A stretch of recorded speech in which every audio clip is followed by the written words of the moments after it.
అధికారంలోకి వచ్చిన వారం రోజుల్లోనే సిపిఎస్ ను రద్దు చేస్తామని ముఖ్యమంత్రి జగన్మోహన్ రెడ్డి ఇచ్చిన హామీ ఏమైంది అని మాజీ ఎమ్మెల్యే పల్ల శ్రీనివాసరావు ప్రశ్నించారు. ఈరోజు ఈ ప్రెస్ మీట్ యొక్క ముఖ్య ఉద్దేశం నిన్న మేదరమెట్లో జరిగినటువంటి సిద్ధం సభలో ముఖ్యమంత్రి జగన్మోహన్ రెడ్డి గారు అబద్ధాల విషయం జల్లుతూ ఆయన ప్రసంగం చేసిన దాన్ని ఖండిస్తూ ఈ ప్రెస్ మీట్ పెట్టడం జరిగిందని చెప్పి ఈ సందర్భంగా తెలియజేస్తున్నాం. జగన్మోహన్ రెడ్డి గారు 99.9% అయితే మేము హామీలన్నీ కూడా నెరవేర్చేసాము అని అబద్ధాలు చెప్తూ ఆయన ప్రసంగాన్ని ప్రారంభించారు. అలా దారుణం ఏంటంటే అక్కడ జరిగినటువంటి సంఘటన కూడా గుర్తు చేసుకోవాలి. ఈ సందర్భంగా అంతమందిని పిలిచిన తర్వాత అక్కడ సరిగ్గా ఏర్పాట్లు చేయలేక ఒకరు చనిపోవడం జరిగింది. అక్కడ సరైన మెడికల్ సపోర్ట్ ఉంటే ఆ పరిస్థితి ఉండేది కాదేమో. ఎందుకంటే మొత్తం అంతా కూడా అక్కడ ఘోషిస్తున్నాయి, మొత్తం మీడియా అంతా కూడా. చలో వాళ్ళు ఏర్పాట్ల లోపు అనుకుందాం. అలాగే ఆ జనాన్ని సుమారు 50 నియోజకవర్గాల నుంచి 6 జిల్లాల నుంచి వీళ్ళు జనం తరలించారు. ఏదో గొప్ప కార్యక్రమం కూడా చెప్పుకుంటున్నారు. నేను చెప్పాలంటే అంటే సిద్ధం సభకి నాకు తెలిసి ఇటు పార్వతీపురం నుంచి కూడా వెళ్ళారు, ఉత్తరాంధ్ర నుంచి. ఒక గాజువాక నుంచి నేను ఒక ప్రైవేట్ బస్సు వేస్తే ఆ ప్రైవేట్ బస్సుకు అయ్యే ఖర్చు 70,000 రూపాయలు. అంటే అది 40 మందిని తీసుకెళ్తుంది. ఇక్కడ మీరు చూసే ఉంటారు, సిద్ధం సభలో ఆ బస్సు సగం ఖాళీకి వెళ్ళి. అదే కాకుండా ఆ వెళ్ళే వాళ్ళకి భోజనాలు పెట్టడం కానీ, భోజనాలు మేమైతే జనరల్గా బస్సు ఏర్పాటు చేస్తాం కార్యకర్తలకి. ఓకే, దాన్ని కొంత మేము భరించుకుంటాం, కొంత మా నాయకులు భరించుకుంటాం. ఆ లెక్కను మీరు లెక్క వేసుకుంటే పార్వతీపురం నుంచి అక్కడికి మేదలమెట్ట దగ్గరికి వెళ్ళడానికి ఎంత ఖర్చు అయి ఉంటుందో చూడండి. నాకు తెలిసి ఒక్కొక్క బస్సుకి ఆ ఖర్చులతో అన్ని కలుపుకుంటే 2.5 లక్షల రూపాయలు అయి ఉంటుంది ఒక్కొక్క బస్సుకి. వాళ్ళ భోజనాలకి ఇంకా మనం చూస్తున్నాం, మంది ఇచ్చిందే మంది ఇవ్వందే రానే వచ్చేటువంటి పరిస్థితి వైసీపీ కార్యకర్తల్లో లేదు. క్లియర్గా లైవ్ వీడియోస్ వచ్చినాయి. కనుక ఇది అంటే ఎంత ఖర్చు అయి ఉంటుంది? సిద్ధం సభకి ఎవరి డబ్బులతో మీరు చేశారు? ఎన్ని వేల ఆర్టీసీ బస్సులు పెట్టారు? ఎంతమంది ప్రయాణికులు ఇబ్బంది పడ్డారు? నేను చెప్పాను మన పిసినకాడలో కూడా వీళ్ళు అనాలోచిత నిర్ణయాల వల్ల ఒక టీచర్ చనిపోయింది, 3 గంటల ట్రాఫిక్లో ఉండిపోయి. మళ్ళీ అదేదో పెద్ద గొప్ప కార్యక్రమంలాగా వీళ్ళు మాట్లాడుతున్నారు. కనుక 6 జిల్లాలతోని భయభ్రాంతులకు గురి చేసి క్షమించాలి 6 జిల్లాలు 50 నియోజకవర్గాల నుంచి ప్రజల్ని, అలాగే ఆశా వర్కర్ని, వీళ్ళని భయభ్రాంతులకు గురి చేసి రానన్న వారికి స్కీములు ఖర్చు చేస్తాయని చెప్పి బెదిరించి పట్టుకెళ్ళి, అలాగే ఇన్ని వందల కోట్లు ఖర్చు చేసి సభ చేయడం పెద్ద గొప్ప కాదు. దీన్ని మేము పెద్దగా చూడాల్సినటువంటి అవసరం కూడా లేదని చెప్పేసి ఈ సందర్భంగా తెలియజేస్తున్నాం.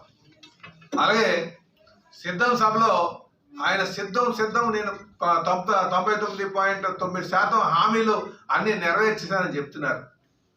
ఏం హామీలు నెరవేర్చారండి మీరు? సంపూర్ణ మద్య నిషేధం చేస్తానని చెప్పేసి అన్నారు కదా. సంపూర్ణ మద్య నిషేధం చేసిన తర్వాత మేము మరి ఎలక్షన్కి వెళ్తానన్నారు. మరి హామీ నెరవేరిందా? దీనికి సమాధానం చెప్పండి. నాసి రకమైనటువంటి పోనే మీరేదో నిషేధించలేదు, మందు నిషేధించలేకపోయారు. పోనీ అట్లీస్ట్ నాణ్యమైనటువంటి మందు అమ్ముతున్నారా? కల్తీ మందు అమ్ముతూ, నాసి రకమైన మందు అమ్ముతూ 35 లక్షల మంది ఈరోజు లివర్ సమస్యలతో ఈ రాష్ట్రంలో బాధపడుతున్నారు. అసలు ఎవరు ఇచ్చారు మీకు ఆ హక్కు వాళ్ళ జీవితాలు నాశనం చేయడానికి?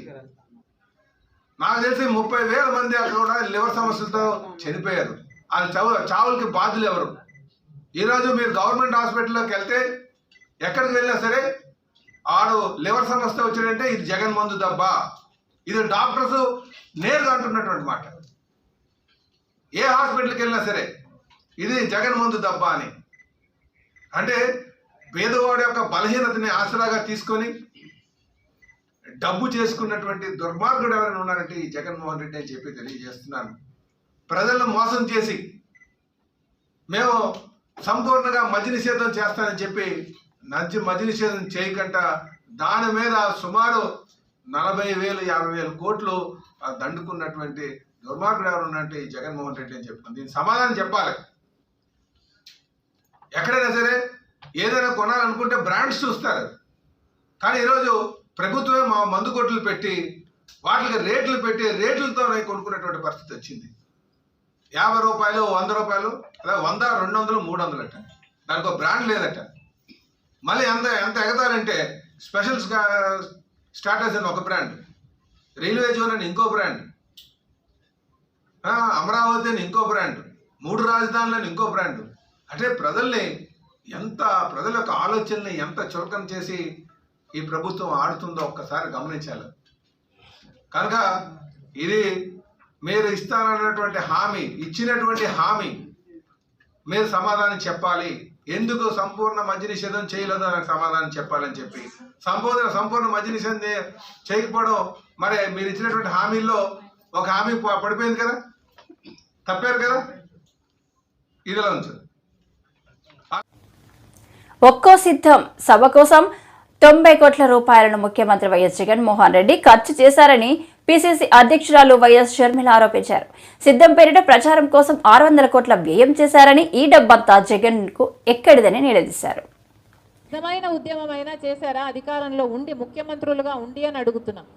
ఈరోజు ప్రత్యేక హోదా మనకు బీజేపీ పార్టీ ఇవ్వలేదు, పోలవరం ప్రాజెక్టు ఇవ్వలేదు, మనకు రాజధాని ఇవ్వలేదు. ఒక్క హామీ కూడా నెరవేరకపోతే మరి చంద్రబాబు గారు బీజేపీ పార్టీతో ఎందుకు పొత్తు పెట్టుకుంటున్నారో సమాధానం చెప్పాలి. ఏం చేసింది బీజేపీ పార్టీ అని పొత్తు పెట్టుకుంటున్నారు? బీజేపీ పార్టీ ఇంత మోసం చేస్తే, ఇంత వెన్నుపోటు పొడిస్తే చంద్రబాబు గారు అంతగా తిట్టి, అంతగా దూషించి మళ్ళీ ఈరోజు రాష్ట్రం కోసమని నేను పొత్తు పెట్టుకుంటున్నానని చెప్తున్నాడంటే ఇంకా ఏమనాలి మనిషిని? ఈ పెద్ద మనిషి ఊసరి వాళ్ళ కంటే ఎక్కువ రంగులు మారుస్తున్నారు కదా. ఫస్ట్ ఏమో ప్రత్యేక హోదా కోసం పొత్తు పెట్టుకుంటున్నానని చెప్పాడు, ఎన్నికలు గెలిచాడు, వాళ్ళ క్యాబినెట్లో అధికారం కూడా అనుభవించారు. ఆ తర్వాత లేదు అని తిట్టి మరీ బయటకు వచ్చారు. ఇప్పుడు మళ్ళీ మెచ్చుకొని మేము గౌరవిస్తున్నామని చెప్పి మళ్ళీ చేరుతున్నారు. దేనికంటే మీకు గౌరవం? పవన్ కళ్యాణ్ గారు కూడా అడుగుతున్నాను, మోడీ అంటే అపారమైన గౌరవం అన్నారు. దేనికి మీరు అపారమైన గౌరవం? మనకు పోలవరం ఇచ్చినందుకు మీకు అపారమైన గౌరవమా? మన రాజధాని ఇచ్చినందుకు మీకు అపారమైన గౌరవమా? స్పెషల్ చేసి ఇచ్చినందుకు మీకు అపారమైన గౌరవమా? ప్రజలకు సమాధానం చెప్పాల్సిన అవసరం ఉంది. జగన్మోహన్ రెడ్డి గారిని కూడా అడుగుతున్నాం, మీరు ఇంకా తెలివైన వాళ్ళు, మీ పొత్తులు కనిపించవు. ఎందుకంటే మీ అక్రమ పొత్తులు, మీ రహస్య పొత్తులు. చంద్రబాబు గారైనా బహిరంగంగా ప్రజలకు చెప్పి పొత్తులు పెట్టుకుంటున్నారు, జగనన్న గారైతే రహస్యంగానే పొత్తులు పెట్టుకుంటున్నారు. ఇన్ని సంవత్సరాలుగా బీజేపీ పార్టీని ఒక్క ప్రశ్న అడిగింది లేదు. ఇన్ని సంవత్సరాలుగా ఎన్ని బిల్లులు ఉంటే ప్రతి బిల్లులకు మద్దతు ఇచ్చారు జగన్మోహన్ రెడ్డి గారు. ఇన్ని సంవత్సరాలుగా ఎక్కడ వాళ్ళకు ఏ అధికారం కావాలైనా బీజేపీ పార్టీ నాయకులకి మనది పెట్టిందే, ఇక్కడే అడ్డా అన్నట్టుగా ఏది కావాలంటే బీజేపీ పార్టీకి, ఏ ప్రాజెక్ట్ అయినా బీజేపీ పార్టీ తీసుకోవచ్చు, ఏ అధికారమైనా బీజేపీ పార్టీ తీసుకోవచ్చు, ఏ దేనికైనా రెడీ అన్నట్టుగా జగన్మోహన్ రెడ్డి గారు వ్యవహరిస్తూ బీజేపీ బానిసలుగా మీరు ఎందుకు వ్యవహరిస్తున్నారు అని అడుగుతున్నాం. బీజేపీ పార్టీకి తెలుసు అవినీతి చేస్తున్నారు అని బీజేపీ పార్టీ చెప్తూనే ఉంది. మద్యం మాఫియా అంటారు, మైనింగ్ మాఫియా అని చెప్తున్నారు, వాళ్ళ నాయకులే వచ్చి మాట్లాడుతున్నారు. మరి మీకు తెలిసినప్పుడు మీరు ఎందుకు ఏ యాక్షన్ అయినా తీసుకోవడం లేదు ప్రభుత్వం మీద? ఈరోజు మద్యం మాఫియా ఎంత భయంకరంగా జరుగుతుంది. ఈరోజు మన రాష్ట్రంలో మద్యము డిజిటల్ పేమెంట్సే లేవు. ఎవడు మద్యం కొనడానికి వెళ్ళినా క్యాషే, అంటే క్యాషే పెట్టి కొనాలట, డిజిటల్ పేమెంట్సే లేవు. మరి మీరు క్యాష్ పెట్టి కొంటుంటే అసలు ఎంత అమ్ముతున్నారు? స్టేట్ ట్యాక్స్ ఏంటి, సెంట్రల్ ట్యాక్స్ ఏమిటి? అసలు పద్ధతి పాడు ఏది ఉండాల్సిన పని లేదా? కేంద్రంలో అధికారంలో ఉంది, మీరు వాచ్ డాగ్స్ కాదా బీజేపీ పార్టీ? మీరు ఇక్కడ యాక్షన్ తీసుకోవాల్సిన అవసరం లేదా? మీ ఈడీలు, సిబిఐలు, మీ ఎంక్వైరీలు ఇక్కడ ఏం పనిచేయవా?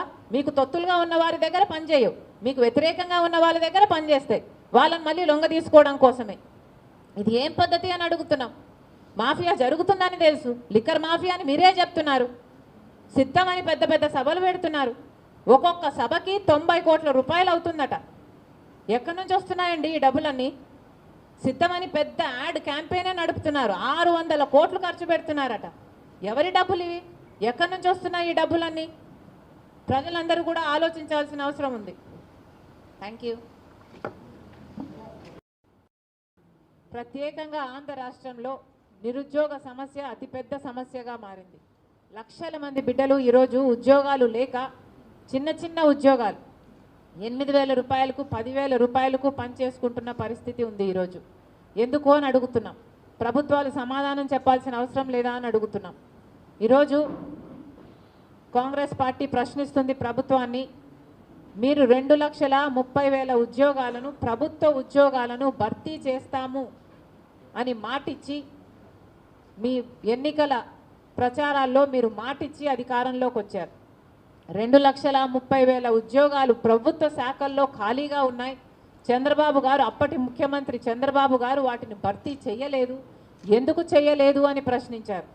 ఆ రోజుల్లో చంద్రబాబు గారు 23,000 టీచర్ ఉద్యోగాలు ఖాళీగా ఉంటే ఎందుకు 7,000నే భర్తీ చేస్తున్నారు, సిగ్గులేదా అని తిట్టిన మీరు అధికారంలోకి వచ్చిన తర్వాత నిన్నటి వైసీపీ సిద్ధం సభపై నారా లోకేష్ సంచలన వ్యాఖ్యలు చేశారు. డ్రోన్ షాట్స్ గ్రీన్ మ్యాట్ తో నిన్న దొరికిపోయారని విమర్శించారు. అదే జగన్ తండ్రిని అడ్డంగా పెట్టుకుని లేపాక్షి పేరుతో 8,844 ఎకరాలు భూసేకరణ చేశారు. సైన్స్ సిటీ పేరుతో ఇంకొక 8,000 ఎకరాలు భూసేకరణ చేశారు. అంటే దాదాపు 17,000 ఎకరాలు భూసేకరణ చేశారు. అవన్నీ ఈరోజు వాళ్ళ సొంత మిత్రుల కంపెనీలో ఉన్నాయి ఆ భూములు. ఈ సభాముఖంగా అనంతపూర్ ప్రజలు అడుగుతున్నా, ఒక్క పరిశ్రమనా ఆ భూమిలో పెట్టారా? ఒక్కరికన్నా ఉపాధి కల్పించారా? లేదు. అందుకే ఈ సభాముఖంగా ఉమ్మడి అనంతపూర్ జిల్లా ప్రజలు నేను హామీ ఇస్తున్నా, మన ప్రభుత్వం ఏర్పడిన వెంటనే ఆ భూములు వెనక్కి తీసుకుంటాం. స్థానికులకి పెద్ద ఎత్తున ఉద్యోగాలు ఉపాధి కల్పించే బాధ్యత మన ప్రభుత్వం తీసుకుంటుంది. ఇంకా మన అనంతపురం పట్టణానికి వచ్చినప్పుడు విద్యావంతులు పుట్టిన నేల ఈ అనంతపురం పట్టణం. అనంతపురం పట్టణం ప్రజలకి రాజకీయ చైతన్యం ఎక్కువ. 2014 నుంచి 2019 వరకు ప్రభాకర్ చౌదరి గారి నాయకత్వంలో 1,500 కోట్ల రూపాయలు ఖర్చు పెట్టి నియోజకవర్గాన్ని పెద్ద ఎత్తున అభివృద్ధి చేశాం. సీసీ రోడ్లు కానీ, బీటీ రోడ్లు కానీ, బ్రిడ్జ్లు కానీ, పంచాయతీ అంగన్వాడీ భవనాలు కానీ, తాగునీటి పథకాలు కానీ ఇవన్నీ అందజేసింది తెలుగుదేశం పార్టీ. అంతెందుకు అన్నగారి ప్రోత్సాహంతో 6,000 టిట్కో ఇల్లు కూడా పనులు ప్రారంభించిన పార్టీ తెలుగుదేశం పార్టీ. మిగిలిన 10% పనులు పూర్తి చేయలేని దద్దమ్మ ప్రభుత్వం ఈ సైకో జగన్ ప్రభుత్వం. అనంతపురం పట్టణానికి ఏకంగా 91 కోట్ల రూపాయలతో పైప్ లైన్లు ఏర్పాటు చేశాం. బాపట్ల జిల్లా మేదరమెట్లలో జగన్ సిద్ధం 4వ సభకు 15 లక్షల మంది వస్తారని ప్రచారం చేసుకున్న సభ అవాసు పాలైందని, సిద్ధం సభను ఉన్నది లేనట్లుగా లేనిది ఉన్నట్లుగా మయా సభల మార్చారని వర్లరామయ్య విమర్శించారు. ఆ మాటల తీరు మనం గమనించినట్లయితే మొదటి 3 సభల్లో మేము సిద్ధం, మేమే అధికారంలోకి వస్తామని బీరాలు పలికిన జగన్మోహన్ రెడ్డి గారు ఈ 4వ సభ ఆఖరి సభలో తన ఓటమిని ఇండైరెక్ట్గా అంగీకరించినట్లుగా, తన ఓటమి సంతకం పెట్టినట్లుగా తెలుస్తుంది అందరికీ. ఆయన మాటలో బేలతనం, ఆయన మాటలో కంగారు, ఆయన మాటలో చంద్రబాబు గారు ఏ రకంగా రేపు అధికారంలోకి రాబోతున్నారన్న ఆతృత సుస్పష్టంగా కనపడుతూ ఉన్నది. అందుకంటున్న ఓటమి సంతకం నిన్న సిద్ధం సభలో జగన్మోహన్ రెడ్డి గారు చేశారు అని చెప్పి నేను అంటున్నాను. నేను కాదని చెప్పే ధైర్యం ఉందా వైసీపీ నాయకులకు ఎవరైనా అని చెప్పి నేను అడుగుతూ ఉన్నాను. నేను ఆ గ్రీన్ మ్యాట్లు వేసి పైన డ్రోన్లు తిప్పి విపరీతంగా జనం వచ్చారని చెప్పి ప్రచారం చేశారు. కానీ నేను అడుగుతున్నా జగన్మోహన్ రెడ్డి గారు, అక్కడ అంబటి రాంబాబు ఎవరు అతను ఉన్నాడు, ఆ డ్యాన్సులు వేస్తారు, ఒక పక్క రోజా గారని ఒక పక్క ఈయన డ్యాన్స్, ఆయన కదా అంబటి రాంబాబు. ఆయన అంటాడు డ్రోన్లు వస్తున్నాయి ఆపేయండి స్పీచ్లు అని. ఏమయ్యా ప్రజలంత అమాయకులా? ఆ డ్రోన్లు మీవి కాదా? మీ ఐపాక్ వాళ్ళు ఉపయోగించే డ్రోన్లు కాదా? అంటే మాయా ఉన్నది లేని. లోకేష్ బాబు గారు పంపించారు డ్రోన్లు అంటాడు ఆ పనికి మాలిన గౌరవ మంత్రి. ఆపండి స్పీచ్లు, ఆపండి మీ డ్రోన్లే రా బాబు, అవి మీరు ప్రయోగించిన డ్రోన్లే, మీ డ్రోన్లకు మీరు అంటే జనాన్ని ఏ రకంగా మభ్యపెడతా 5 సంవత్సరాలుగా అదే భ్రమలో పెడుతున్నారు రాష్ట్ర ప్రజలందరికీ అర్థమైంది.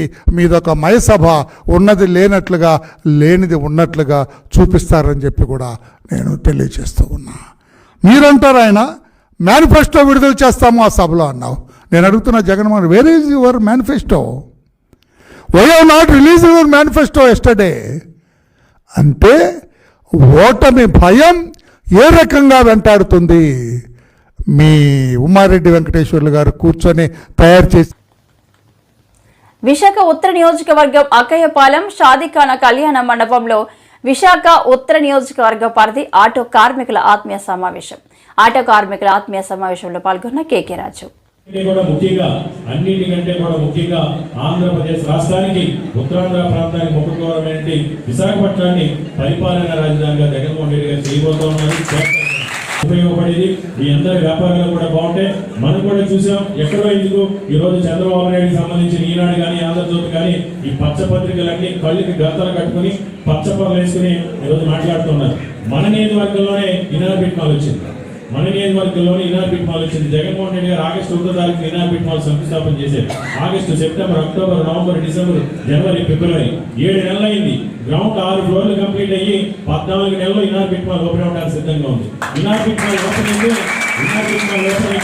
12,000 నుంచి 15,000 మంది 10వ తరగతి చదువుకున్న దగ్గర నుంచి డిగ్రీ చదువుకున్న వరకు మన పిల్లలందరికీ కూడా పక్క జిల్లాలకు పక్క రాష్ట్రాలకు వెళ్ళాల్సిన అవసరం లేకుండా ఇక్కడే ఉద్యోగాలు వస్తాయి. అదేవిధంగా ఏఎంసీ మాల్, బిర్లా జంక్షన్ దగ్గర ఏఎంసీ మాల్ నిర్మాణం జరుగుతోంది. 6 థియేటర్లు ఏఎంసీ మాల్లో 6 స్క్రీన్లు, ఒక్కొక్క ఫ్లోర్ 64,500 ఎస్ఎఫ్టీ మాల్. అక్కడ ఒక 2,000 మందికి 10వ తరగతి నుంచి డిగ్రీ చదువుకున్న వారికి కూడా అక్కడ ఉపాధి వస్తుంది. మీరు ఇన్ఫ్లుయెన్సర్స్ మన విశాఖపట్నం రాజకీయ ముఖ చిత్రాన్ని మార్చగల దమ్ము సత్తా ఉన్న మీరు తలుసుకుంటే విశాఖపట్నం రాజకీయ ముఖ చిత్రాన్ని మార్చగల సత్తా సామర్థ్యం మీ అందరికీ కూడా ఉంది. మీరు మీ మాట ప్రతి ఒక్కరు కూడా వింటారు. మీరు కనుక వైఎస్ఆర్ కాంగ్రెస్ పార్టీకి, జగన్మోహన్ రెడ్డి గారికి, మన ఉత్తరాంధ్ర ప్రాంతానికి, మన విశాఖపట్నం ఆత్మగౌరవానికి కూడా బ్రాండ్ అంబాసిడర్ గా మారి మీరే ప్రచారకర్తలుగా కూడా మారితే ప్రతిపక్షాలకి కుట్రలు చేసి ప్రత్యేక హోదా ఇస్తామని మోసం చేస్తారు, ప్రత్యేక రైల్వేలు ఇస్తామని మోసం చేస్తారు, ఈ విద్యా సంస్థలు ఇస్తామని మోసం చేస్తారు. కానీ అన్ని కూడా మాకు అమరావతి కావాలంటాడు చంద్రబాబు నాయుడు కనుక వస్తే చంద్రబాబు నాయుడు జీవితంలో కానీ వాళ్ళ కుట్రలు కుతంత్రాలు అమరావతి భ్రమలో పడి మన ఉత్తరాంధ్ర ప్రాంతానికి ఎంత మోసం చేశాడో 2014 నుంచి 2019 వరకు మీకు అందరికీ కూడా తెలిసింది. కూడా విజ్ఞప్తి చేస్తూ కొన్ని విషయాలు కూడా చెప్పడం జరిగింది. మీ సమస్యలకు సంబంధించి నేను తప్పకుండా కూడా ఏసీపీ గారు కూడా పిలిచాం. అంతేకాకుండా మీకు ఆటో గారికి ఇందాక ఆయన చెప్పినట్టు పెన్షన్ సంబంధించి కానీ, బీమాకి సంబంధించి కానీ, అదేవిధంగా నేను ఈరోజు ఇంకో మాటిస్తున్నాను, పెన్షన్, బీమా ఇవే కాకుండా నేను మీ అందరి ఆశీస్సులతో మన ప్రభుత్వం వైఎస్ఆర్ కాంగ్రెస్ పార్టీ తప్పకుండా సంబంధించి మీటింగ్లు పెట్టుకోవాలన్నా ఏదైనా చేసుకోవాలన్నా 800 ఎస్ఎఫ్టీకి తగ్గకుండా మీకు ఒక కార్యాలయాన్ని మీకు సొంతంగా మీకు మాత్రం అమ్ముకునే విధంగా మీరు నిర్మాణం చేసి ఇచ్చే విధంగా చేసిస్తానని ఈరోజు మీ అందరూ కూడా సుఖ సంతోషాలతో ఉండాలని, ఆయన ఆరోగ్యాలతో ఉండాలని. ఎందుకంటే టైంకి మీ పిల్లల్ని ఎవరిని కూడా చదువుకోవాలనుకున్న ప్రతి ఒక్కరిని కూడా చదివించండి. ఆ విద్యకి సంబంధించి ఎలాంటి సమస్యలు ఉన్నా మా దగ్గర రండి. ఎందుకంటే జగన్మోహన్ రెడ్డి గారు కొత్త సిస్టమ్ కూడా తీసుకురావడం జరిగింది. ప్రతి ప్రైవేట్ స్కూల్లోని కూడా 100% మన పిల్లల్ని మెరిట్ ఉన్న పేద పిల్లలు కూడా జాయిన్ చేసుకోవాలి. నెక్స్ట్ అకాడమిక్ ఇయర్ నుంచి ప్రైవేట్ స్కూల్స్ లో కూడా ఉచితంగా పేద పిల్లలకు విద్యను అందించాలని ఈరోజు జగన్మోహన్ రెడ్డి గారు కూడా చట్టాన్ని తీసుకురావడం జరిగింది. రాబో రోజుల్లో తప్పకుండా ఈ రోజు ₹1,00,000 చదువు ఖర్చు అయితే జగనన్న ఆధ్వర్యంలో దాని 50,000కి, తర్వాత 10,000కి పూర్తిగా విద్యని ఉచితం చేయాలనే తపన తాపత్రయపడుతున్న